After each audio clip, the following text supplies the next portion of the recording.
Ce qui est grave, vous le disiez aussi, vous faisiez allusion à ça, c'est qu'ils ont un double visage. Et c'est une des raisons pour lesquelles on met du temps à les repérer. Oui. Alors surtout quand on a vécu, quelqu'un qui a vécu dès son enfance sous l'emprise d'un manipulateur, père ou mère, qui n'a pas d'autre référence externe.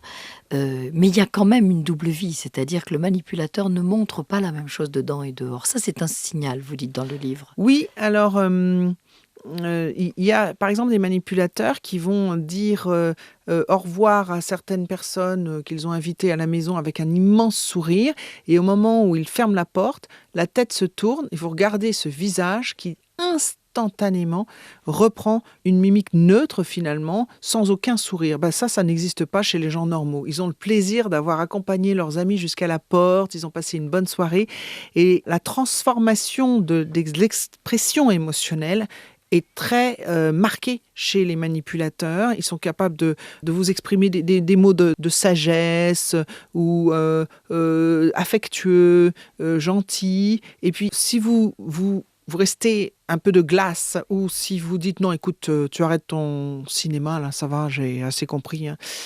D'un seul coup, la colère monte et ça explose. C'est-à-dire qu'en fait, il n'y a pas de transition d'une émotion à une autre.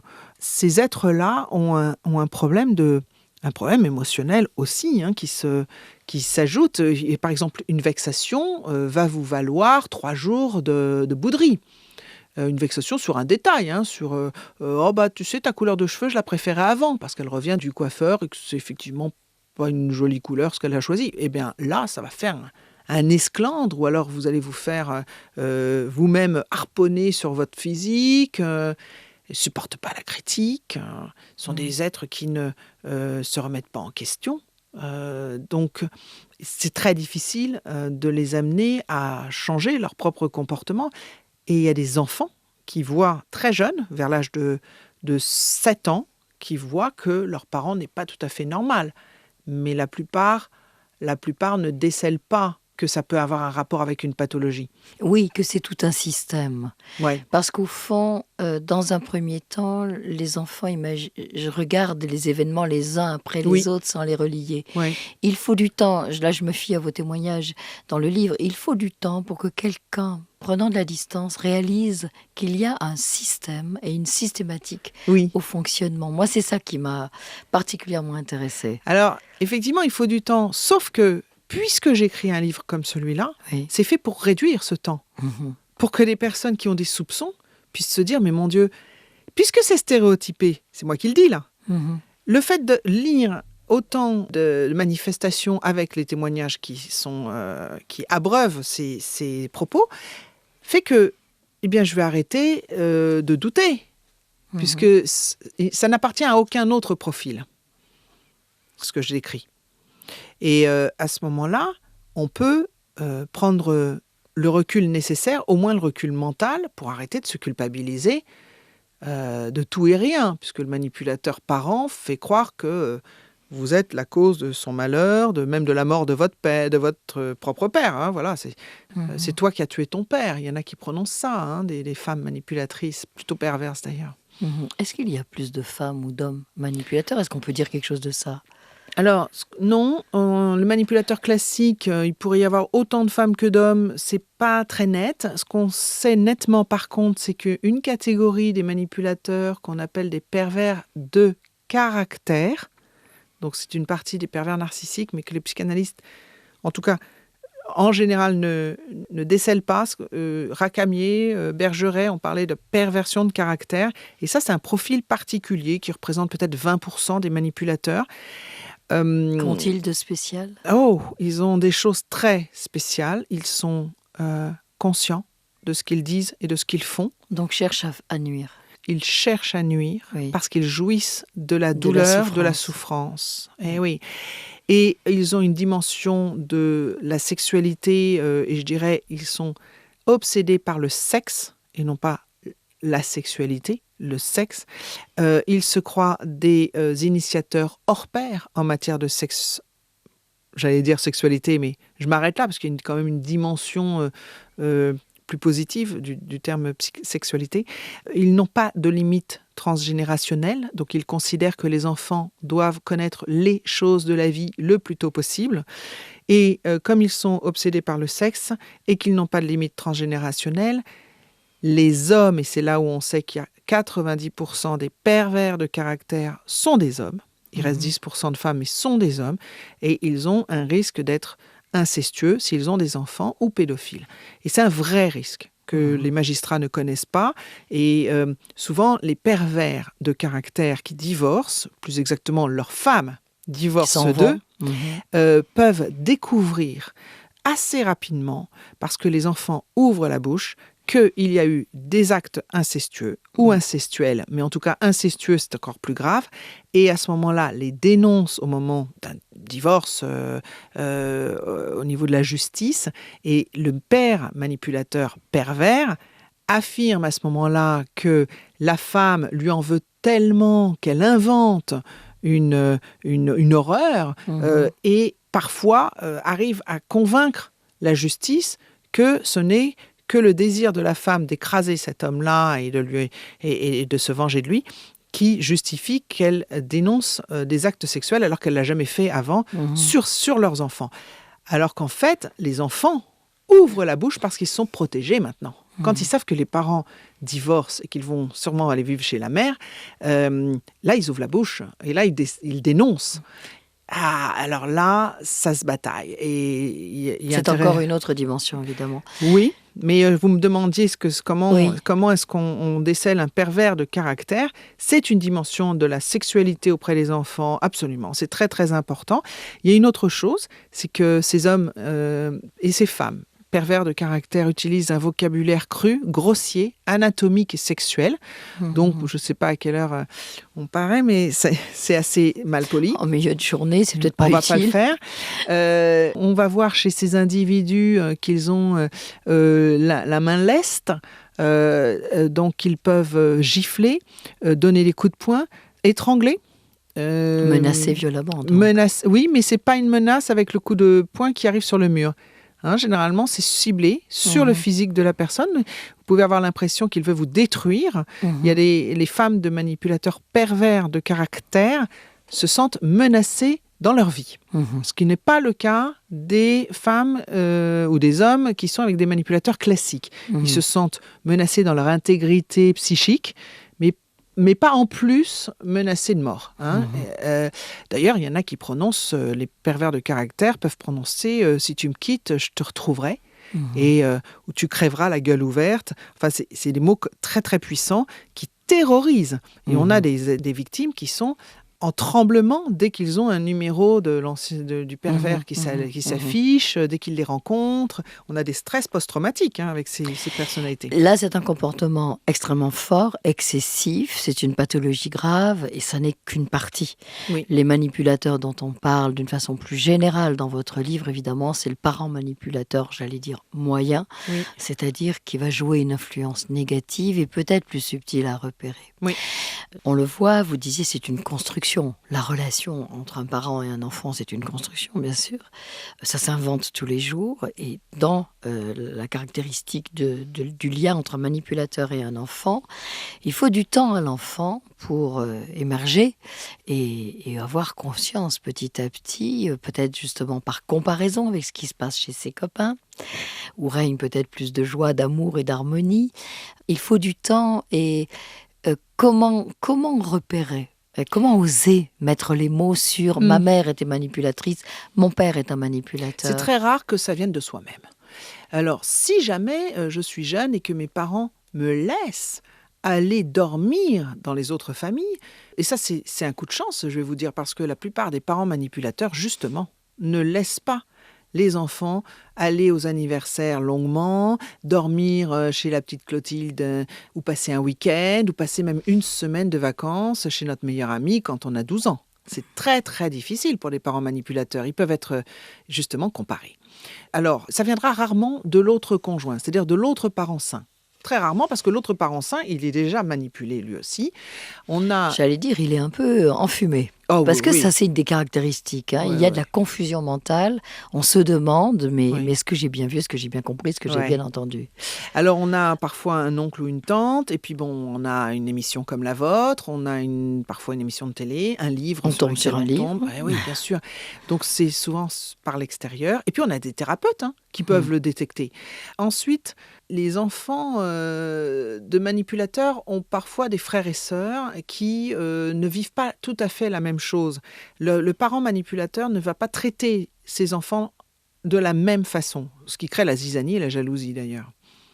Donc, parfois des discussions avec des frères, ou des sœurs, alliés, nous permettent de se coaliser contre le parent malsain, hein, Mmh. en râlant, bon, dans l'idéal, ça serait que le parent sain, lorsque l'enfant dit, «Ah bah, de toute façon, maman, elle peut toujours dire ça, je sais qu'elle s'occupera pas de moi puis qu'elle viendra pas me chercher à l'école», plutôt que le père réponde, «Bah oui, mais maman, elle fait ce qu'elle peut», c'est de répondre, «Je sais, chérie, mais on va faire avec». C'est-à-dire qu'on va quand même entendre de la part du parent sain qu'on n'a pas tort. Et souvent, le parent sain ne confirme pas à l'enfant que quand il perçoit que quelque chose est anormal, Non, mais il a raison. il joue la solidarité, le parent sain. C'est un peu ça Oui, le puis problème. peut-être qu'il est complètement aveugle aussi, hein. C'est-à-dire que Ou lui-même qu'il est... a peur, oui. Oui, alors il y en a qui ont peur, notamment les conjoints de victimes de pervers de caractère. Là, c'est Mmh. pas mal plus de la terreur, de la peur, forte. D'autres sont enfumés, confus. D'autres sont, envahis par leur propre syndrome du sauveur, Mmh. considèrent que la manipulatrice, en l'occurrence, qui est toujours fatiguée, qui lève pas tellement le petit doigt finalement pour sa progéniture, bah, c'est parce qu'elle est pas bien en ce moment, elle est malade. Vous savez, les manipulatrices, elles se marient pas avec n'importe qui, donc c'est plutôt des gentils monsieur, qui sont, pleins de compassion, et donc lui va toujours, faire en sorte de, compenser, les manquements. Alors il pense que ça marche bien au niveau des enfants, donc ça suffira, mais en fait les enfants souffrent Mmh. de pas avoir, les manifestations, qu'on attend d'une mère, responsable, par Mmh. exemple. Donc c'est une mère manipulatrice, c'est une mère qui fait croire qu'elle est responsable alors que c'est une grande immature, presque une Mmh. femme enfant, quoi. Mmh. Alors évidemment, la question qu'on se pose en cours de route, c'est comment est-ce qu'on s'en sort? Parce que, être un enfant manipulé, enfant est une chose, mais être un adulte Mmh. manipulé encore Mmh. par un Mmh. père ou une mère, on se dit: «Mais comment ça marche si longtemps?» Mmh. Et donc vous dites qu'il y a un certain nombre de caractéristiques, comme vous venez de le dire à l'instant, le fait de vouloir, être apprécié, le fait de vouloir être aimé, de plaire, comme il y a un doute en soi à cause de l'éducation, dévalorisante, il y a ce désir d'être aimé.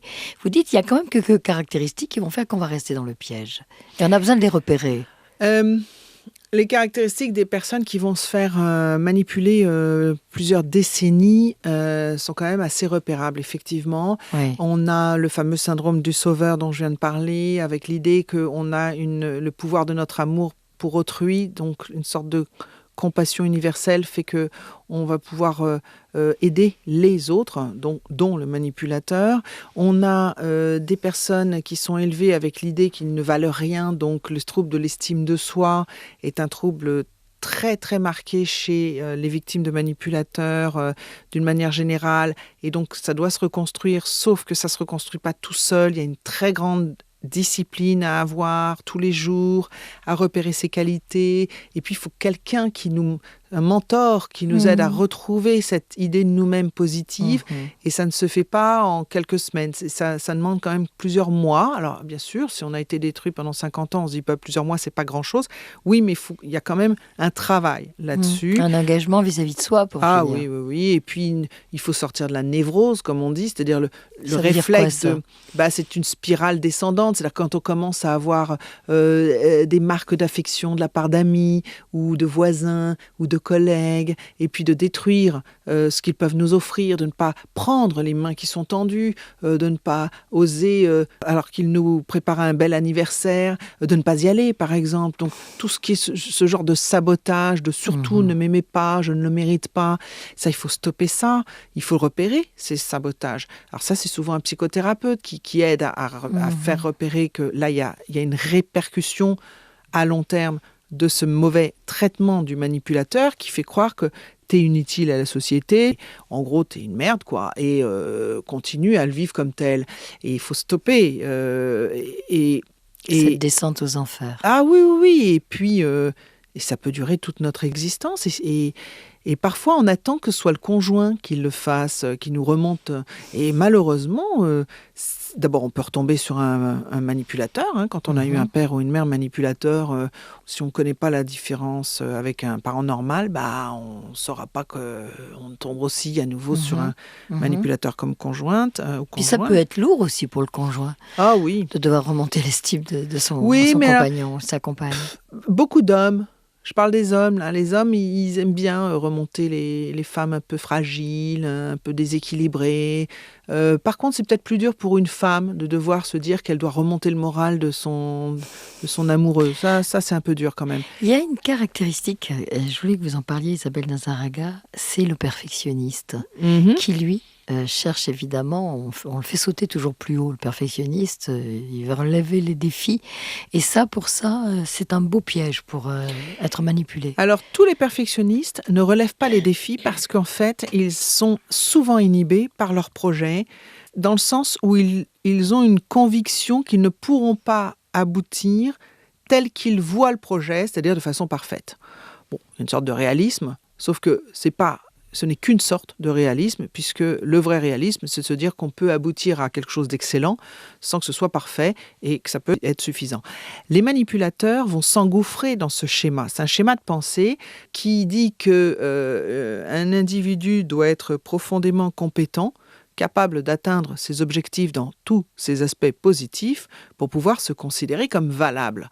Or, si moi-même j'ai ce schéma, le manipulateur va tout de suite repérer quand je ne vais pas être parfaite et me pointer la maladresse, me pointer l'oubli, me pointer l'erreur, la faute d'orthographe même, et générer chez moi ce que je me reproche d'avoir, c'est-à-dire ils vont générer chez moi une émotion de reproche, de honte et de culpabilité, les deux à la fois parfois, qui fait que le manipulateur se nourrit à ce moment-là de cette émotion parce qu'il a le pouvoir de la générer chez moi. Mais il la génère à partir d'un terrain existant. Si je ne suis pas perfectionniste, et si par exemple, j'aime bien donner le cas d'un pique-nique, c'est une vraie histoire où madame prépare absolument tout. Et elle est perfectionniste. Et quand arrivée au pique-nique avec ses enfants, ils ont 2 enfants, et monsieur regarde partout, à droite, à gauche, d'abord elle s'en inquiète. Qu'est-ce qu'il y a ? Il y a quelque chose qui manque ? Donc on voit tout de suite qu'elle veut plaire. Ça, c'est un autre schéma. Hein ? Être appréciée. Oui, voilà, t'es la femme que j'attends. Et puis, il dit, il est où ? Il est où quoi ? Il est où ? Je sais pas de quoi tu parles. Le tabasco, il est où ? Ah mince, j'ai complètement oublié. Je suis désolée. Oui, tu sais bien que je prends du tabasco, moi, avec la viande. Ah non, mais c'est ma faute. J'aurais dû y penser, j'aurais dû le marquer. Bon, la personne qui est à ce point perfectionniste, elle va se soumettre à nouveau à quelqu'un qui est hyper exigeant sur un détail qui est le tabasco, alors que finalement, si j'étais pas perfectionniste, je pourrais lui dire tu prends la moutarde si tu veux. Ah non, moi je prends pas de moutarde, je prends que le tabasco. Tant pis, tu vas survivre, tu vas voir. Voilà, et on la prochaine fois, pense-y. et toi, oui, c'est ça. Tu pourrais peut-être y penser la prochaine fois. Mais sans montrer qu'on est soi-même dévalorisé parce qu'on a fait une erreur ou un oubli. C'est un gros piège, le perfectionnisme. Vouloir être aimé par tout le monde, c'est un gros piège. Pas savoir s'affirmer, pas savoir demander, pas oser refuser, par peur d'être mal vu. Mais je parle en général. Donc quand on s'aperçoit qu'on a été victime de manipulateurs, et plusieurs fois, ça serait bon de se dire, mais sur quoi ça a fonctionné ? Est-ce que je peux retravailler ça ? Autrement dit, il y aurait du côté de la victime quelque chose qui favoriserait le fait d'être manipulé. Vous voulez dire les enfants. Tout le monde a une part de responsabilité. Sauf pour les enfants. Sauf pour les enfants. C'est important. Voilà. Évidemment, je peux devenir manipulable parce qu'on ne m'a pas enseigné que dire non était bien, faire des demandes claires était indispensable, exprimer mes griefs permettait de changer des situations au mieux pour tout le monde, et donc pour moi, que j'étais légitime, que j'ai une place, que je mérite d'être heureuse et que j'ai le droit de m'aimer parce qu'on m'aime et parce que je suis valable et que même si je fais des erreurs, c'est pas grave, on continue son chemin où on les répare Voilà un et bon on résumé avance. de ce que serait une bonne éducation, Isabelle Oui, Nazaraga. Mais oui, ce que oui. je voudrais dire, alors et on va se quitter sur ça encore pour quelques minutes, mais comment échapper au fait de reproduire? Puisqu'on dit qu'on a tendance quand même à reproduire nos premiers modèles. Quand on a eu un parent manipulateur fort qui nous a vraiment imprimé, malgré la souffrance que ça peut représenter, bien sûr, on peut peut-être reproduire, Non, je suis devenir pas du soi-même tout un d'accord. manipulateur. Alors là, ça c'est une théorie. Ça pourrait être la peur, je veux dire, hein, Non, ça mais pourrait être une c'est pas la crainte. réalité. Là, je parle on parle de dizaines de milliers qui ont des parents manipulateurs. Si je suis manipulateur comme ma mère ou comme mon père, c'est probablement pour d'autres raisons que l'acquis. Bon, Mhm. la majorité des enfants qui grandissent ayant un père ou une mère manipulateur sont des enfants qui vont avoir au contraire une grande culpabilité, penser qu'ils ont fait une erreur, penser qu'ils ne sont pas aimés, Ils qu'ils ne vont sont pas penser aux autres aimables. plutôt Ils vont être alors. très très altruistes, généreux. Ils vont aimer leurs propres enfants. Ils vont faire des vrais cadeaux à leurs enfants. Ils vont entourer d'amour leurs enfants, pas de façon excessive, mais tout à fait normalement.